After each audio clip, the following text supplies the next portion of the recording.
KSU സംസ്ഥാന അധ്യക്ഷൻ Aloysius telephone line industry. Aloysius, എന്താണ് ഈ ഒരു നയമാറ്റത്തിൽ ഒപ്പം തന്നെ ഉന്നത വിദ്യാഭ്യാസ മന്ത്രി പറഞ്ഞ കാര്യങ്ങളോടുമുള്ള പ്രതികരണം?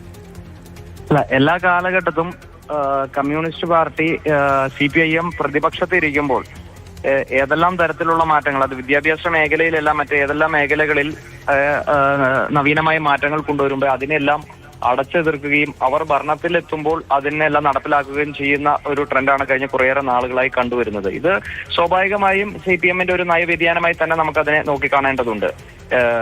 ഉമ്മൻചാണ്ടി സർക്കാരിന്റെ കാലഘട്ടത്തെ TP ശ്രീനിവാസൻ ഇത്തരത്തിലുള്ള ക്രിയാത്മകമായ ചർച്ചകൾ നടത്താൻ വേണ്ടി കടന്നു വരുമ്പോൾ അദ്ദേഹത്തിന്റെ കർണത്തടിക്കാൻ മുന്നിട്ടിറങ്ങിയ ആളുകളാണ് SFI.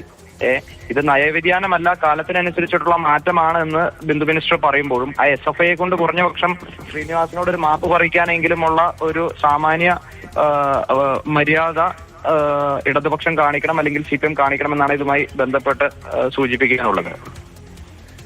കാലത്തിന് അല്ലെങ്കിൽ കാലഘട്ടത്തിന് അനുസൃതമായ മാറ്റം എന്നാണ്. ഈ രാഷ്ട്രീയ പാർട്ടികളൊക്കെ എന്തെങ്കിലും ഒരു തീരുമാനം എടുക്കുമ്പോൾ അത് കുറച്ച് ദീർഘവീക്ഷണത്തോടെ എടുക്കണം എന്നുകൂടി ഓർമ്മപ്പെടുത്തലാണ് ബിന്ദുവിൻ്റേത്, കഴിഞ്ഞ കാലത്തെ പാളിച്ചയെ കുറിച്ചുകൂടി.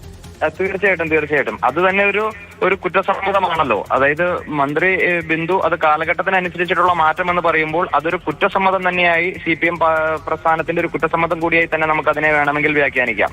കാരണം സ്വാശ്രയ മേഖലയിൽ ഈ കൂത്തുപറമ്പിൽ 5ഓളം രക്തസാക്ഷികളെ സൃഷ്ടിച്ച് അത് വർഷാവർഷങ്ങളിൽ അതിൽ രക്തസാക്ഷിത്വ ദിനം ആചരിച്ചുകൊണ്ട് കമ്മ്യൂണിസ്റ്റ് പ്രസ്ഥാനം മുന്നോട്ട് പോകുന്നത്.